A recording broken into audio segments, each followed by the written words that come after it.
Okay. So hello everybody, all 1, 2, 3, 4, 5, or 10 of you very conscious people that care about law. We were just joking with Marek that nobody cares about law as long as you don't need it, and you always need it in some form or shape. So I think it's something that is actually very important, and you should know something about it. And well, basically, at least let's hear about the basics of what to do and what not to do. For example, when you start your company or publish your first game, and we'll see where it goes. Marek from Sparring, working for with the game industry for several years now. The floor is yours. Thank you. Do you hear me? Everything is good. Okay, so thank you very much for attending this presentation. I know that law is a difficult topic, but we at Sparring are trying to make the law as acceptable as possible. My name is Marek Brada, and I work for Sparring. Sparring is a law firm that is working with innovative companies, IT companies, startups, scale-ups, and of course, gaming industry. We have branches here in Slovakia, also Czechia, and United States. And therefore, we are able to help Czech and Slovak founders or from the CE region to conquer the US market. The topic is how to avoid lawyers. I am one, so sorry for that. But main quest today is to go through the most common legal pitfalls. We will identify them, learn how to mitigate the risk, and avoid, at the end, every legal pitfall. Hopefully, the goal is that sometime in the future, when this concern or issue will come up, you will be actually remembering that this is something that I have to think about and not just sign the agreement right away.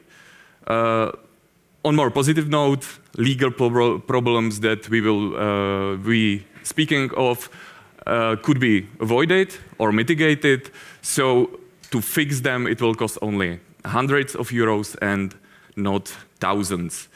Our perspective today will be from early game development studio, so bunch of people coming together trying to create something special. We will cover corporate setups, creating company, then contracts in general, your goal, intellectual property, its transfer and protection. And also then at the end, please ask about everything that you are interested in or what wasn't clear from the presentation. Our approach will be just why you should care about this, when you should care about this, and about what should you care. So before everything, you are working alone for yourself. When there are more people, you must create vehicle so all the resources go to one place. In legal talk, it's called legal entity, aka company. And why is it important? Most important things are limited liability protection and then also one gathering place for your intellectual property. In the gaming industry, projects are often risky and they can fail. Even if you are doing everything wrong, something happens and there is a problem. The limited liability protection acts as a shield of your personal assets from business-related debts and liabilities. Meaning that if everything goes wrong, your house is safe, your car is safe, and only the company's assets are affected.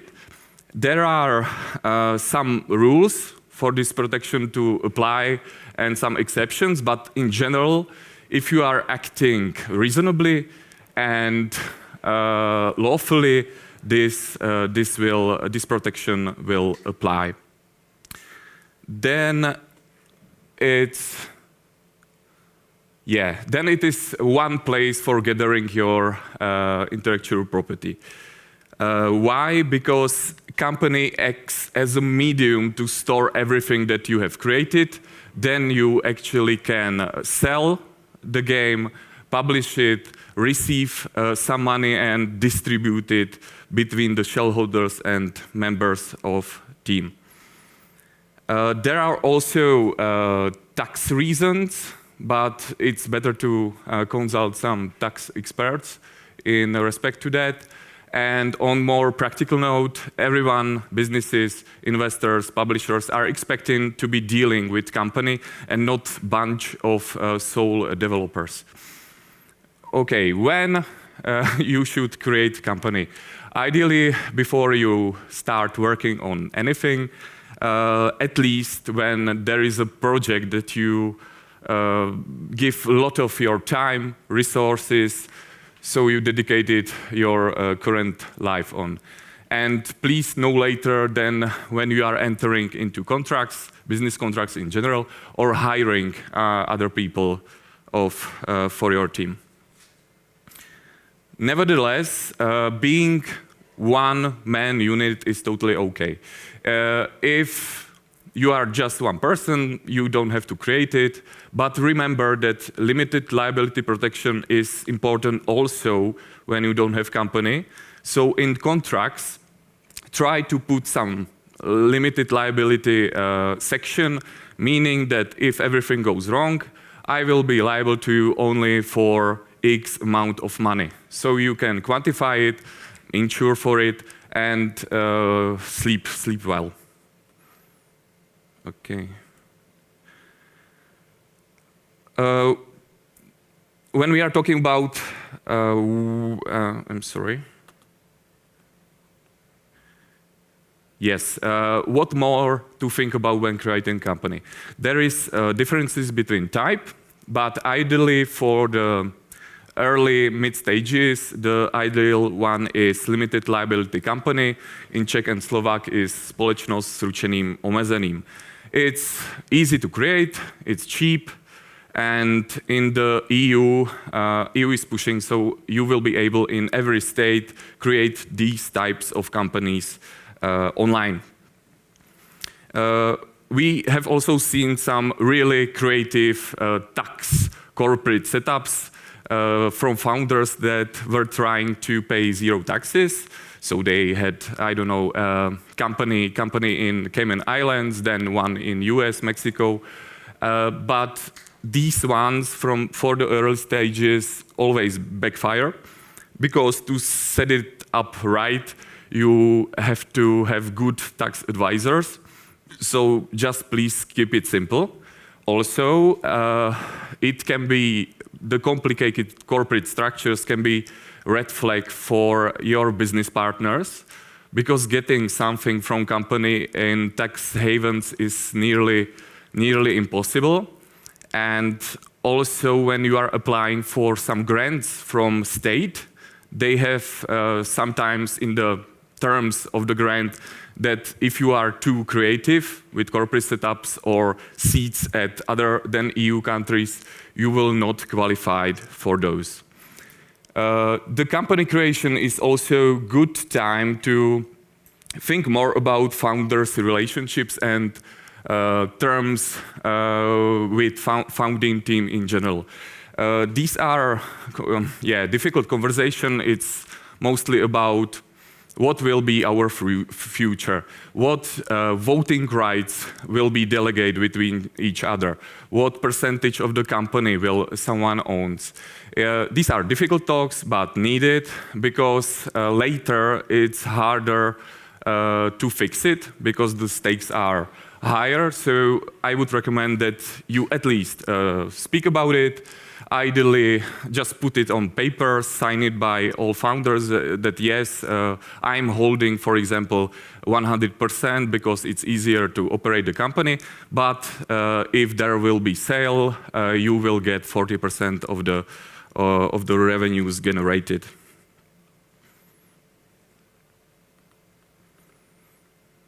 Okay, so now we have company, and we can sign some contracts. Why are contracts important?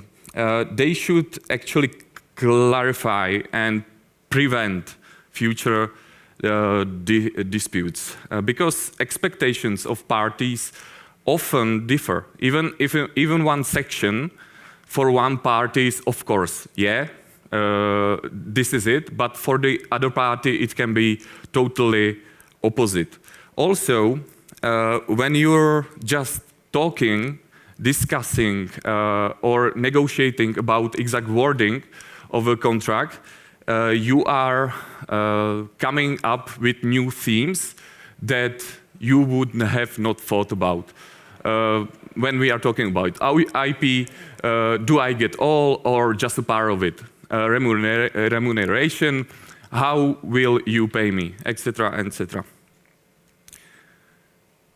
Yes, when, again, ideally before you do anything, because as we said, we want limited liability there. Also, we want IP to be transferred, meaning that before you enter, when entering into contracts, you should be entering as a company, not as you, as nature, as physical person. It's not everyone signed them so early. It's normal, but it's really hard to fix because for fixing it, you actually need the other party to agree. And often it is not cheap or free. They need something in return. So for me to sign a contract in, I don't know, 2 years, you need to pay me X amount of money.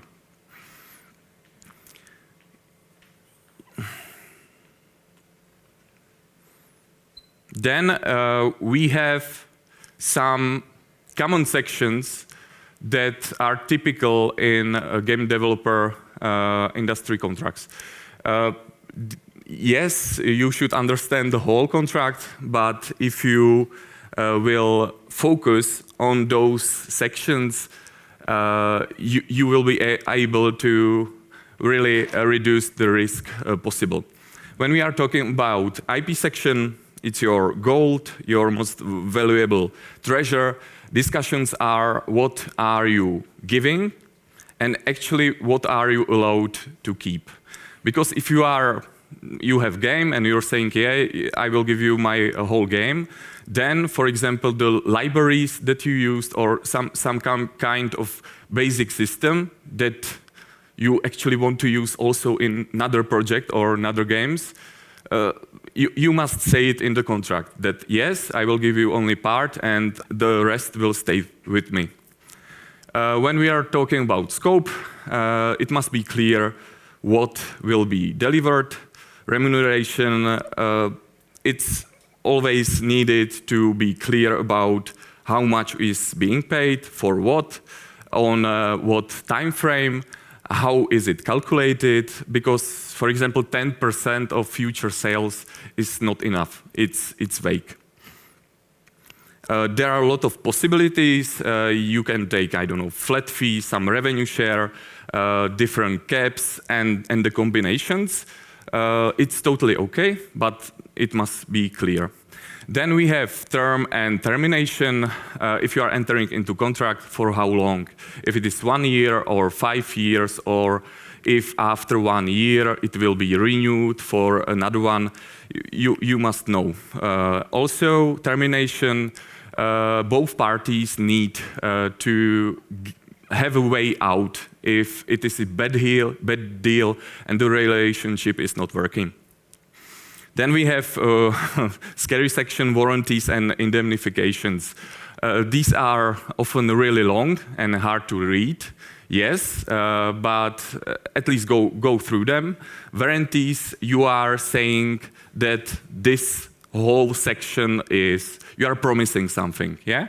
For example, that all the IP in your game is actually legally yours. Indemnification is saying, okay, if you are not saying something true, then you have to pay my costs that are associated with a breach of your promise. It's common with IP. Story time, you started with one developer that developed a big part of important system in your game, then you split ways, no contract. Then the ideal deal will come up, good publisher, investor, and you will sign a warranty that yes, you own all the IP. Your game is a hit, then the developer in 1 year will come back and say, hey, I want some bigger piece of a pie.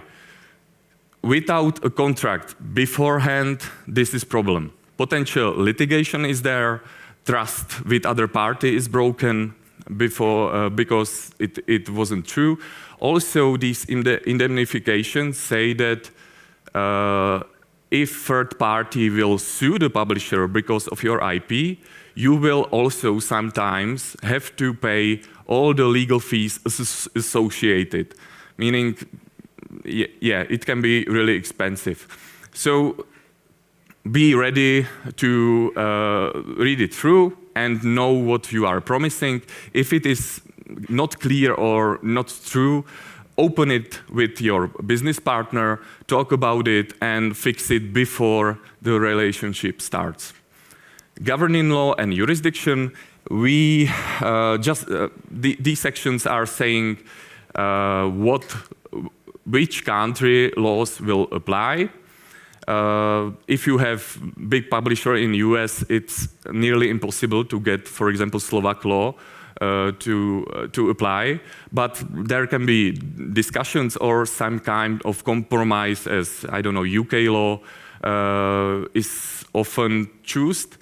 And you are also saying if there will be dispute, you have to get your rights not here in Slovakia, but you must go to the courts in United States.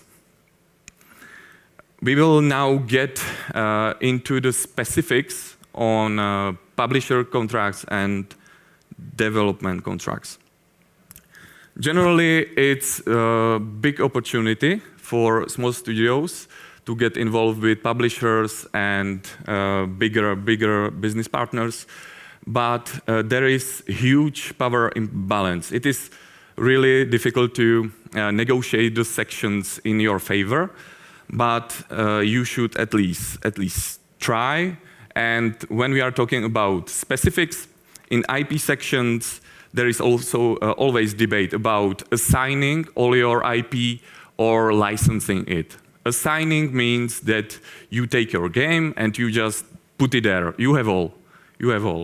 And licensing is, yes, you take my game, but for where, meaning the countries that you can use my IP for how long will be, again, 1 year or more, and which platforms, for example, are agreed.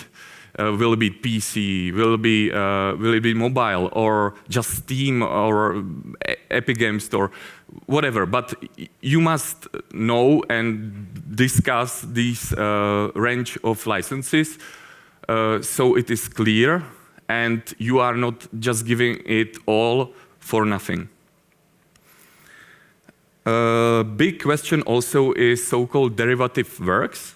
You have your game, that's original creation, and then derivative works is everything from this original game, meaning prequels, sequels, DLCs, also merchandising, and so on and so on. In publisher contracts, we see a lot of you are giving me this, and derivative works. just like it was nothing. You must know that this could be potentially very valuable, meaning if it is a hit, your IP value goes through the roof. And if you just gave, like 3 years ago, rights to DLCs for free, you will be really, it will be bad taste in your mouth. When we are talking about scope of work, the obligation must be not vague and must be clear for both parties. The major risk with these types of contracts is endless delivery, meaning that you deliver something, they say just that they don't like it and return it. If you don't have in contract some type of ways how to get paid for the extra hours of work that you actually did, because they say 20 times that they did not like it, then you are doing that for free. Also, acceptance system and protocols are needed, so there must be structure. For example, I will deliver this part of my game. This is the deadline. And then the publisher has, for example, 5 working days. And if he does not do anything, then it is accepted, and I have a right for this part of my money. Then remuneration. Also, it must be clear. There are often some kind of revenue sharing schemes. With publishers, the most tricky thing is that they are paying you something in advance. Then you decide, for example, after the release, the game developer will get 70% of royalties from the game and publisher will take 30%. Okay, game is released, but publisher is keeping every payment till all the advances are paid back. This is okay, but also he is offsetting his costs that he incurred during the relationship, meaning marketing costs, administrative costs, everything what is in contract. He will not pay you until everything from his side is paid. This is hard to negotiate. They always want to keep it there, and yes, I get the logic, but for you it's important to define what they can offset. Will it be just internal marketing cost or external marketing cost? And also it's good practice to have some kind of quarterly description of what they did and for how much. So you can actually calculate when finally you will get at least some profit from your game after the release. Then we have termination section. It's important for both parties. It would be amazing if you have a way how to get out if the publisher is not doing his thing. For example, if you do not make me in 1 year after the release X amount of money, I can take my game back, terminate, and try it with someone else. These are difficult topics always, but if it is not working, it's good to have way out. Otherwise, you are just you stay in this relationship, and the worst scenario is that from this bad contract, you actually lost right to your IP. You didn't publish it. IP is assigned or licensed to publisher, and you are not allowed. You have to abandon your project. Okay, so we have contracts. Sadly, even if everything is written, contracts are not magic weapons. You will spend a lot of time and effort to actually get your rights. And if someone is not paying you some medium to small amount, it's sometimes even more expensive to go after this claim than just leave it. So just be careful, as we said. If you have contract with big US publisher under US law and he's not performing, you must go to the United States just to start proceedings there costs thousands, $10,000s of dollars. And if it can be avoided with good contract, yes, but bear in mind that contract is not sacred, and sadly it's not a magical weapon. Some practical tips. If there is or isn't contract, always try to keep written notes. If you have some call, so verbal agreement is made. For example, hello, we cannot deliver it on time. Publisher say, okay, no problem, do it in 1 month. Good, but now put it into email and just have a written proof.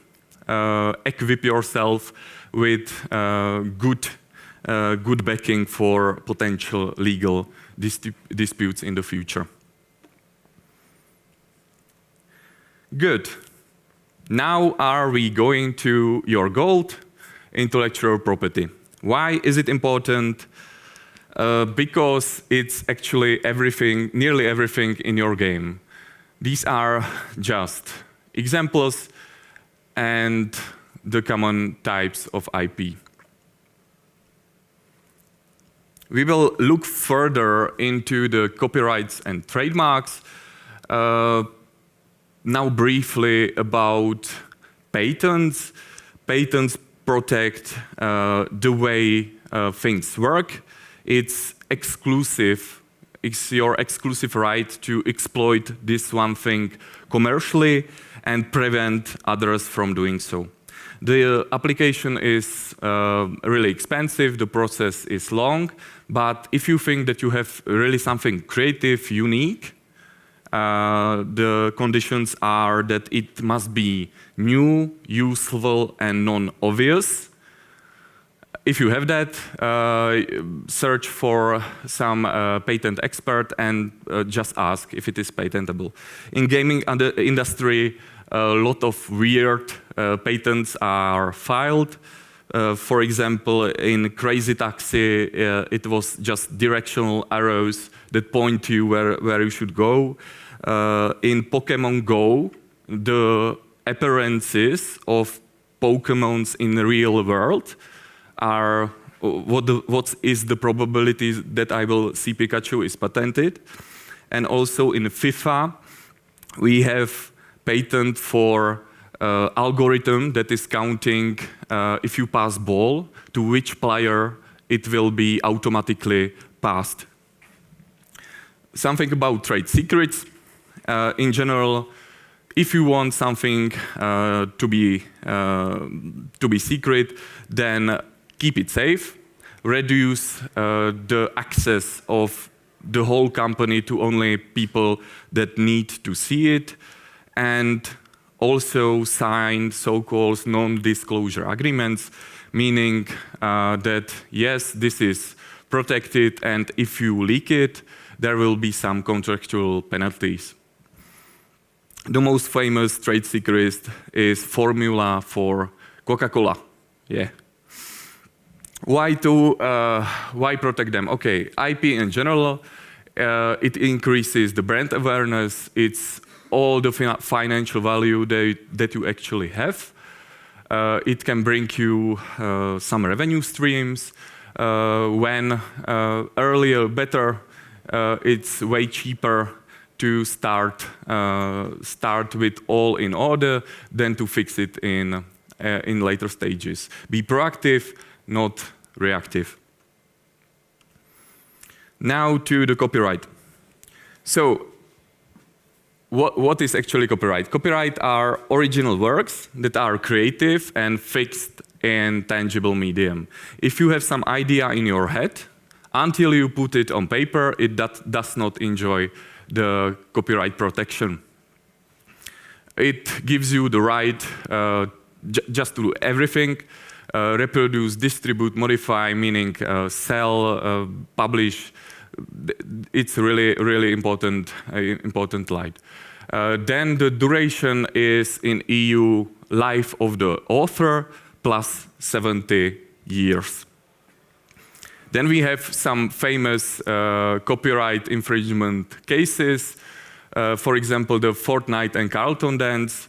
The actor that plays Carlton in Fresh Prince alleged that Fortnite is using his copyrighted choreography, but at the end, judge said that it is not creative enough. It's just 5 seconds of movements, and for the protection, you actually need, I don't know, 1 minute of move after move to be creative enough and unique to enjoy the copyright protection. Then we have this gentleman at the bottom. This is John Joseph Kirby. It's attorney that defended Nintendo in 1984 against Universal. It was about Donkey Kong character and Universal's King Kong. Yeah, Universal was saying that they stole their idea and used it in the game. It resulted in a win for Nintendo. A judge said that like Big Ape with a woman is not so also unique and creative to enjoy the copyright protection. Also, previous adaptations were there before the King Kong film, and thus the Nintendo created new character and named it Kirby. Fun facts. Yeah. Now more info about copyright. In general, you are not required to register it. It just automatically arises. In US, there is a way to register your copyright. It's relatively cheap, and if there will be litigation, it will increase the money that you can recover from other party. As we said, licenses, there are a lot of type of licenses. You can just say for how long, for what, etc., etc. The big two groups are exclusive and non-exclusive. In general, exclusive means I'm giving you exclusive license, so no one else, including me, can use it. If it is non-exclusive, I'm giving you the right to use it, but anyone else can use it also, who has the license.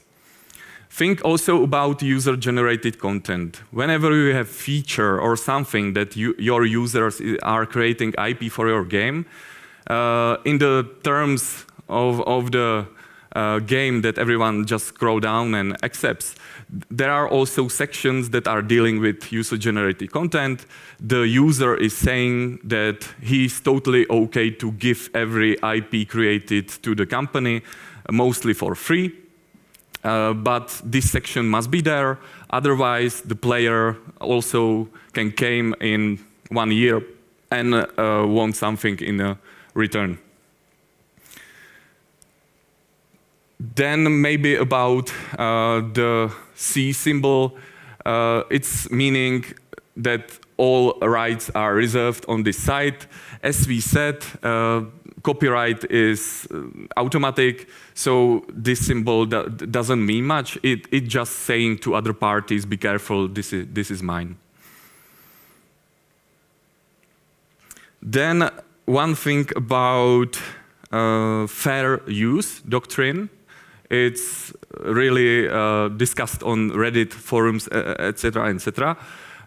It's about parody and reporting. And this doctrine is saying that, yes, I know that you are author, but I can use it because the fair use doctrine allows me to.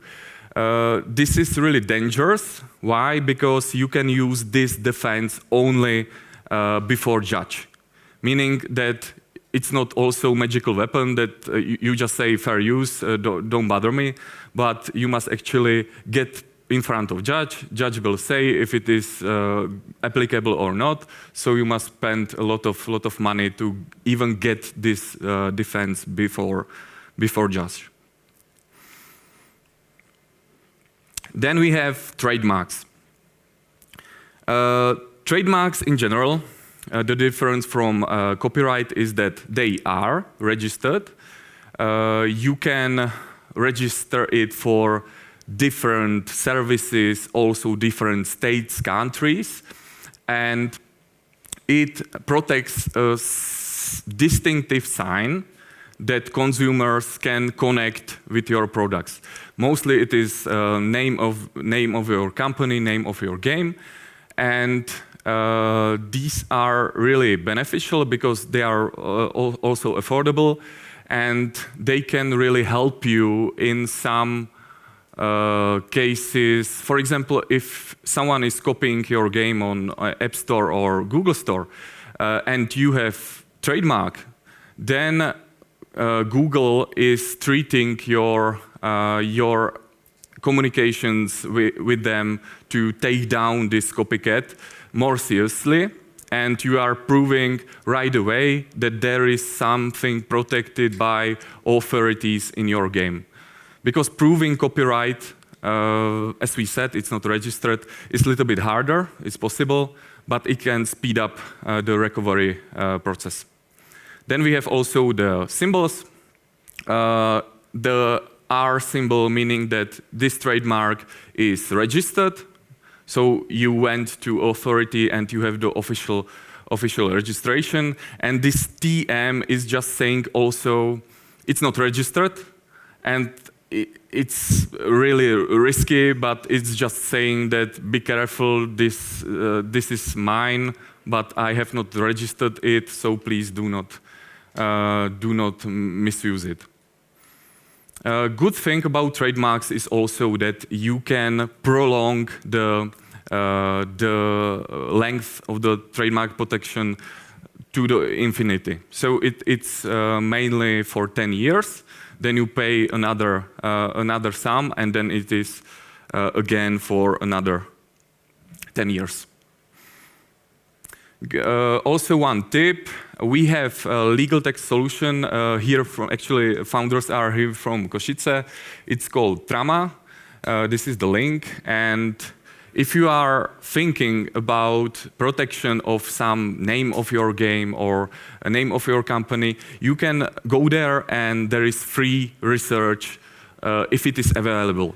Because when you will come up with amazing name for your game, then you put it all on the marketing materials, and then you, in 1 year, someone will come and say that, come on, this is our trademark, and you must change it, or otherwise we will go to court. So do some research beforehand, at least Google it, like the name that you want to use, and if there are some names that are similar, in the same services, meaning gaming, artistic services, then it's better to change the name. It's better to change the name than go ahead and then regret it. It's way cheaper. Good. Yeah, these are the examples. Formatting from Google Docs. Okay. Just examples of trademarks and the numbers. These are only ones registered by the main companies like Blizzard Entertainment and in European Union, meaning that they can have other ones. As you see, a lot of things can be actually trademarked. But if you are, if you don't have a lot of money to spend on trademark protection, then in the beginning it is maybe better to trademark the name of the game than the company, and then when you actually get more money from your game, you will fix it post. Good, so summary of intellectual property. Copyright is expression of ideas. It's not needed to register it, and there must be a contract, so the transfer from the developer to the company will be effective, will be automatic and safe. Trademarks, it's for identification and register what matters. Trade secret, if you want something secret, keep it secret and make some technological safeguards and sign the NDAs. And about patents, if you have something special, discuss it with patent attorney. This is also our source for early stage companies. It's totally free and it has a lot of legal know-how, including what we have talked about. So if you want, just go to our sparring playbook, and that's it. Hopefully you are a little bit better off after this presentation. It was a lot of potential problems, but that was a goal to try to avoid them in the future. Thank you for attending, and if there are questions, please. Thank you.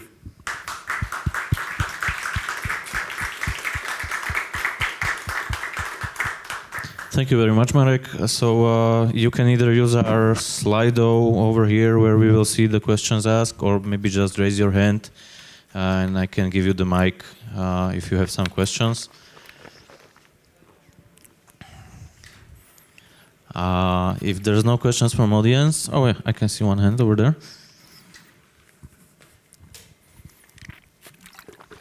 So for the first time, do you advise the licensing option or the other one for like the first releases of the games? Yeah, for game developer, it's better to license it. And if publisher is demanding to the assignment, say for example that yes, I will assign it to you, but after you pay me all what you are promising, meaning that after everything is delivered, everything is paid, then the assignment will occur, or you must pay extra for the assignment. So licensing is for game developers better option.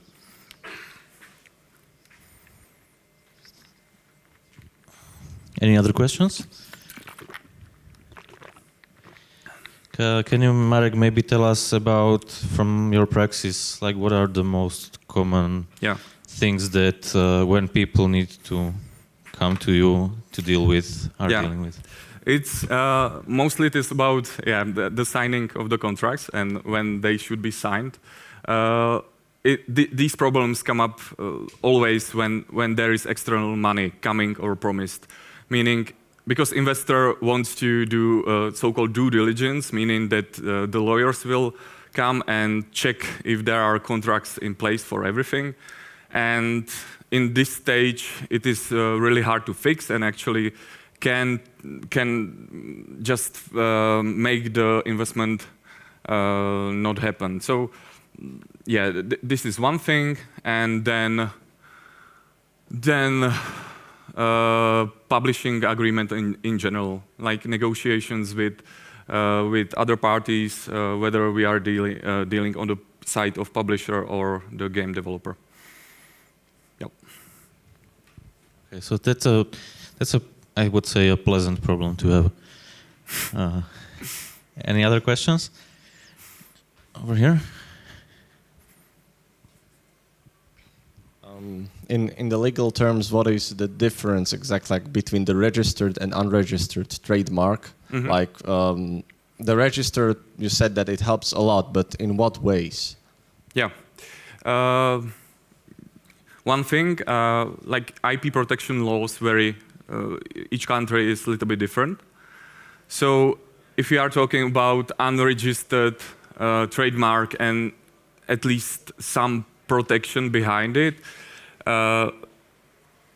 it's common law principle, so for UK and US.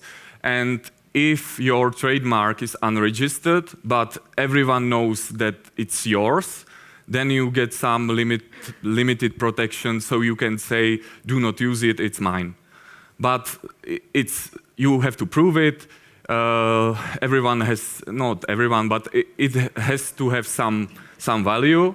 And if you register it, you don't have to prove it that consumers know your trademark. You just have it, and then you can say, if you use it, you must pay me. Yeah. So, or you can, go to the dispute and demand some money because your trademark was misused or without your permission. So you own it. You own it. You're doing everything with it. And you had on one slide the scope of license, Battle for Middle-earth 1 versus 2. Like, what's that about? Yeah, it was a